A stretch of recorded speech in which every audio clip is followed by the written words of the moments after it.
Is it possible to prove that there is a God?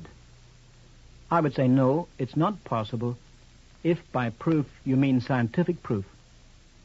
What scientific tests could anyone use anyway? Litmus paper? Spectrograph? Geiger counter? No, but it is possible to show that faith in God is most reasonable and that alternative views are less reasonable. But how may we do so? Everyone knows that in intelligent discussion, one must start with a measure of agreement.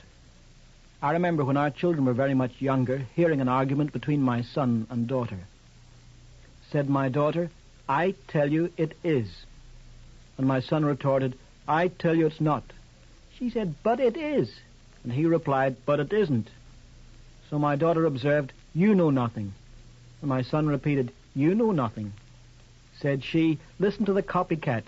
And he chortled, "Listen to the copycat." Then she said, "Oh, shut up." And he replied, "You shut up." And I said, "Both of you, shut up." They weren't trying to discover any truth, they were just arguing. And many such arguments occur among grown-up people too.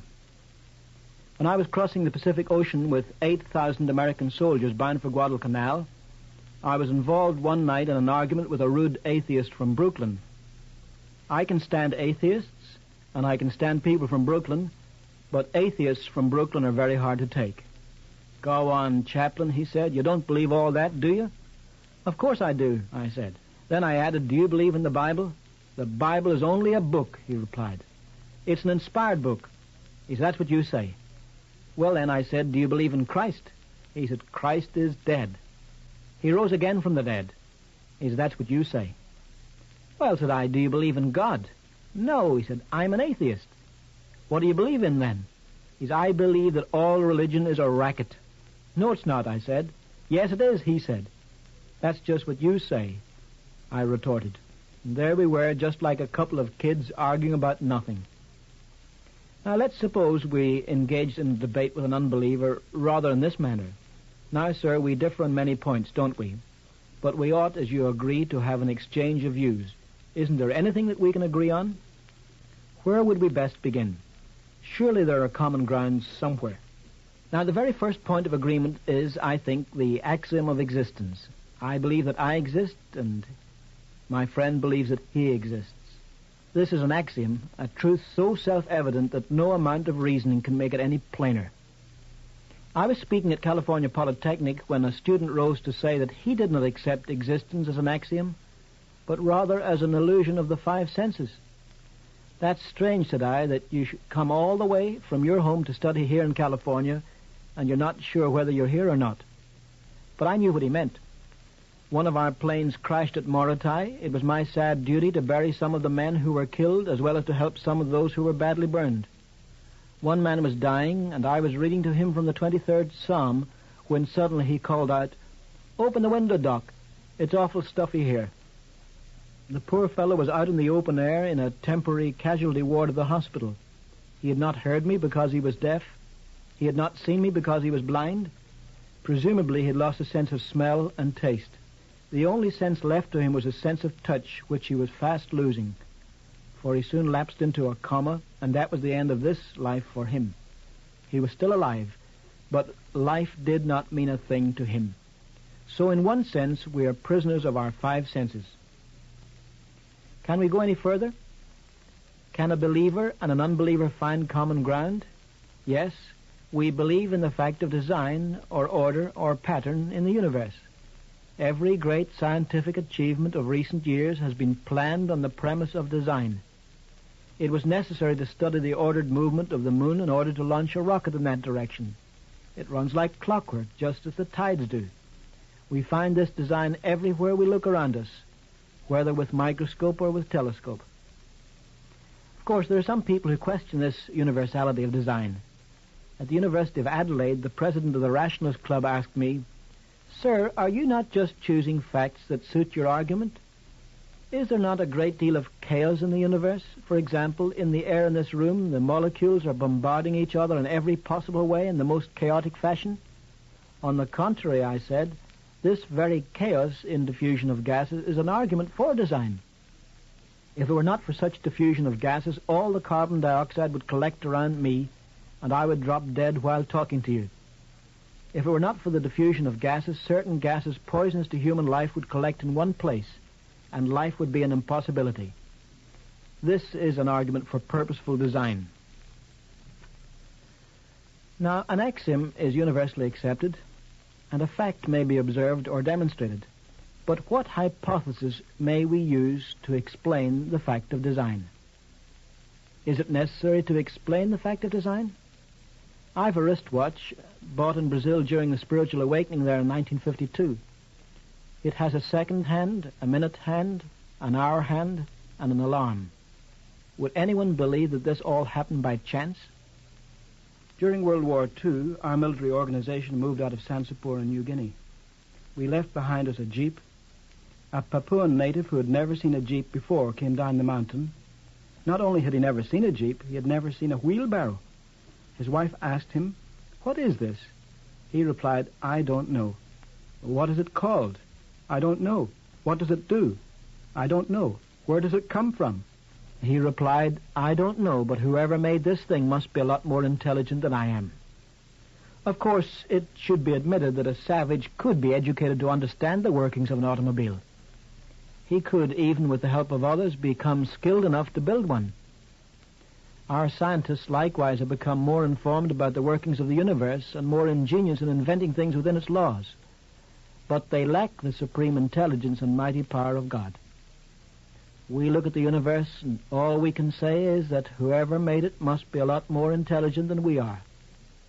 A lot more intelligent than the population of this city. A lot more intelligent than the population of this country. A lot more intelligent than the population of this world. In fact, this supreme being who brought the universe into existence must be much more intelligent than all the human race combined in all their millions. Some people call him the great architect. Others call him the first great cause. We call him God. And this is the most reasonable of the explanations of the design, a designer. Someone may say that to follow an axiom and a fact with an hypothesis is weakening the argument. Quite the contrary. Most scientific discoveries are made on the basis of hypotheses. This hypothesis of a designer is most reasonable. There is not any explanation more reasonable. Nevertheless, agreement upon the reasonable hypothesis of a designer by no means solves the problem for an inquirer. Some who believe the fact of a designer are very vague indeed about his nature. Let's consider some of these ideas. Now, some people believe that God is nothing more than an intelligent and voluntary but wholly impersonal substance, identified with the totality of the universe. That's the meaning of the word pantheism, meaning that all is God. An Indian said to me once, "Of course I believe in God. God is the all in all things. God is light and God is darkness. God is warmth and God is cold. God is near and God is far. God is good and God is evil. All that exists and everything that happens is God." "You mean," said I, "that God is the universe? Is the universe eternal? How then do you account for the second law of thermodynamics? Is the universe perfect? How then do you account for the evil every one of us can see? If all things are equally expressions of God, all things should be equally admirable. Every day we see around us actions good and commendable, reflecting God. But when we see actions we cannot but describe as wicked and deplorable, we cannot blame a perfect God." My Indian friend protests that he did believe in an infinite God. "Yet," I said, "you lock him up in a finite universe. Besides, if I were to judge from the world around us, I would say that your pantheist God is not yet made. He's still in the process of being manufactured, just as the world is going along. You say that we're all parts and particles of God, yet I'm quite sure that I'm not God. My conscience protests against such a presumption. God is over all and in all, that's true. Therefore he cannot be the universe that he's over. He must be distinct from the universe he moves in, as I am distinct from the shoes I walk in. Could an impersonal God produce self-conscious beings, free like myself? If the Creator includes in himself all good and evil, why should any creature be held responsible for his actions? It was not difficult to tell my inquiring Indian friend that I had always held Mahatma Gandhi in greatest respect. Then how could I believe in a God inferior in morality to Gandhi, as do some who hold this pantheistic interpretation? In India, there are people living in strictest honesty, but there are also folks who worship God by thieving. They're called thugs. There are people of the highest sex purity, but there are those who worship God by debauchery. When pantheism is allowed to prevail, it soon degenerates into idolatry. People begin to worship the God of the sky and the God of the wind and the God of the sea and the God of health and the God of disease and the God of purity and the God of impurity. The worshipper kneels before a gaudy wooden idol. The idol seems so near, yet the God is so far away. The true God seems so far away, yet he is truly near. Pantheism begets idolatry and degradation. Anyone can see that for himself as he travels around the world. On the other hand, there are some people who do grant the existence of God, but they deny that he's knowable or approachable. On one occasion, I had been conducting divine service on board a landing ship, first of all for the Protestant men, then for the Roman Catholic men, by an unusual papal dispensation. There was a colonel of the United States Army leaning over the taffrail of the invasion ship, discussing the address given. "I enjoyed your talk, Chaplain," he said. "You know, I believe in the existence of God, but I don't believe in Jesus Christ or in prayer or anything like that. I believe that God created the universe.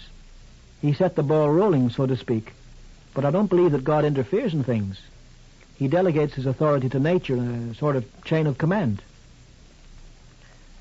The colonel was quite pleased when I said, "Well, that's the same point of view as Thomas Jefferson. He was what you call a deist." "Well," said the colonel, "I'm glad to hear that I'm in such good company. But now let me explain, Chaplain. General MacArthur is in full command of this theater of war. Now, supposing Sergeant Joe Blow wants a furlough to go to San Francisco to see his girlfriend, he won't get past his captain, let alone see General MacArthur. Now, General MacArthur is ultimately responsible for Sergeant Joe Blow, but General MacArthur is too big and too busy to be bothered with Joe Blow and his affairs. Don't you agree? I'm sure you do." When I nodded, the colonel went on, "Now, that's my idea of God. God is ultimately responsible for all of us, but he has delegated his authority to nature. Therefore, he could not be interested in our petty affairs. He's much too big and too busy." "Colonel," said I, "there's a young fellow named Arthur MacArthur, and I'm quite sure he has the right to go to see his father any time he desires. And even if his father were busy, he would say, 'Gentlemen, I would like you to meet my son, Arthur. He is his child. And the great message of Jesus Christ is simply that God is our Father, and that we may have access to God through him.' Deism denies the immanence of God, just as pantheism denies God's transcendence. In other words, deism denies God's nearness, just as pantheism won't allow that he is above and beyond us. Deism and pantheism discourage real fellowship with an intelligent and loving Creator. Now, there are other systems we could consider, but they're not very popular among Western people, so we don't need to go into details. So we come to another question. If there's a supreme being, as the majority of the world's inhabitants believe, could he communicate with me? Could a supreme intelligence communicate with a minor one? Well, why not? When I address English-speaking students, I use the English tongue. But whenever I speak to students unfamiliar with English, I use an interpreter. Likewise, some people have been more aware of God than others, and divine revelation has been written down for us and translated into a multitude of tongues. The Old Testament tells of his preparation of a chosen people. The New Testament records the life and teachings of Christ. A sergeant asked me once what I meant by the revelation of God in the Scriptures. "Isn't the Bible only a book?" he said. So I told him what happened when I visited Soviet Russia in 1935. A man could get married on the 10th of the month, take his wife to a hotel for the honeymoon, kiss her goodbye on the morning of the 13th, go down to the divorce bureau and divorce her. He didn't even need to go back to tell the girl because the office sent her a postcard. 12 years later, a professor from behind the Iron Curtain came to visit me at Oxford University, and he told me it had become extremely difficult for anyone to get divorced in Russia. Why? Why the change? Well, girls had been committing suicide. Babies were being abandoned. Social diseases were increasing, and the children were turning into juvenile delinquents by the million. The Soviet government wisely put a stop to the abuses and decreed an end to this easy divorce. All governments agree that marriage must be protected to ensure a happy society. But thousands of years ago, Moses said, "Thou shalt not commit adultery." And this stressed the sanctity of the marriage relationship. A family should be a closed unit. A man should be loyal to the woman who bears his children, and a woman should be loyal to the man who fathers her children. In 1935, during that visit to Russia, I noticed that one day in 7 was not kept as a holiday. Instead, workers took off the 6th, the 12th, the 18th, the 24th, and the 30th of any month. Why? The French revolutionists tried one day in 10 for much the same reason. And this was a blow at organized religion, because in Russia, Muslims could not go to the mosque on Friday more than 8 times a year, and Jews couldn't go to synagogue on Saturday more than 8 times a year, and godly Christians could not go to church on Sunday more than 8 times a year. But now the Russians have returned to one day in 7. Why? During the Blitz, the Royal Factory Commission in Britain was trying to discover a way of obtaining maximum efficiency from willing workers. They found that men who worked 6 days and took 1 day off did better work than men working in any other pattern whatsoever. But the Bible taught long ago, 6 days shalt thou labor and do all thy work, the 7th is the rest of the Lord thy God. We who are Christians believe that God has revealed himself primarily in Holy Scripture, supremely in Jesus Christ. The greatest figure of history was no ordinary man. He revealed the character of God in a way utterly unsurpassed, certainly never matched in any other religion. Of course, there's a great deal of confusion about the world's religions. We can say, quite kindly and quite firmly, Confucianism is a code of ethics devised by a great teacher. Buddhism is a philosophy of life propounded by a great thinker. But the revealed religions of the world are Judaism, regarded by Christians as a preparation for Christ, and Christianity itself as the revelation of God in Jesus Christ, followed by Islam, regarded by Christians as an aberration of Judeo-Christianity. So we're going to put this to the final test. We've talked about an axiom, a fact, an hypothesis, a question, and now, is there a test? The test is the test of experience. Whoever comes to God must first believe that he exists and that he rewards those who diligently seek him. Those who have taken the trouble to put this to the test have found it to be true. It has brought us into fellowship with the maker of the cosmos. If there is a supreme being, our relationship to him is the most important question in life.